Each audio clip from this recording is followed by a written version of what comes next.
أعوذ بالله من الشيطان الرجيم.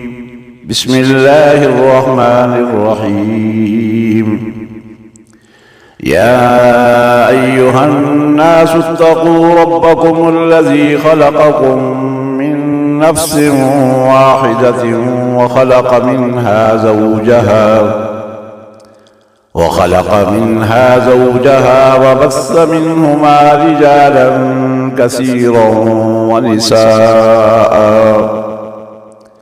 واتقوا الله الذي تساءلون به والأرحام إن الله كان عليكم رقيبا. وآتوا اليتامى أموالهم ولا تتبدلوا الخبيث بالطيب ولا تأكلوا أموالهم إلى أموالكم إنه كان حوبا كبيرا. وإن خفتم ألا تقسطوا في اليتامى فانكحوا ما طاب لكم من النساء مثنى وثلاث ورباع.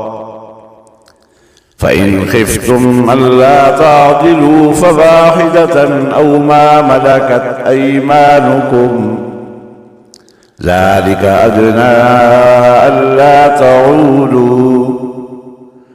وآتوا النساء صدقاتهن نحلة فإن طبن لكم عن شيء منه نفسا فكلوه هنيئا مريئا.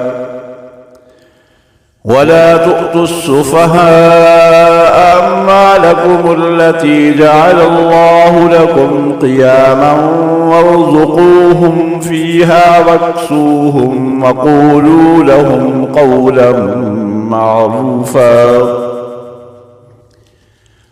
وابتلوا اليتامى حتى إذا بلغوا النكاح فإن آنستم منهم رشدا فادفعوا إليهم أموالهم ولا تأكلوها إسرافا وبدارا أن يكبروا.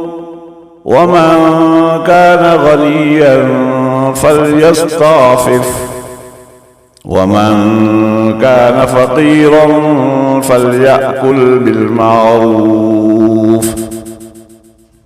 فإذا دفعتم إليهم أموالهم فأشهدوا عليهم وكفى بالله حسيبا. للرجال نصيب مما ترك الوالدان والأقربون وللنساء نصيب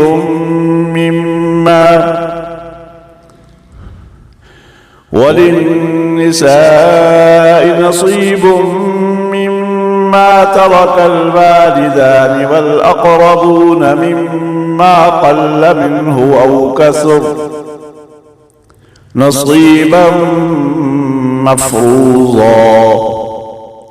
وإذا حضر القسمة أولو القربى واليتامى والمساكين فارزقوهم منه وقولوا لهم قولا معروفا. وليخشى الذين لو تركوا من خلفهم ذرية ضعافا خافوا عليهم فليتقوا الله وليقولوا قولا سديدا. إن الذين يأكلون أموال اليتامى ظلما إنما يأكلون في بطونهم نارا وسيصلون سعيرا. صدق الله العظيم.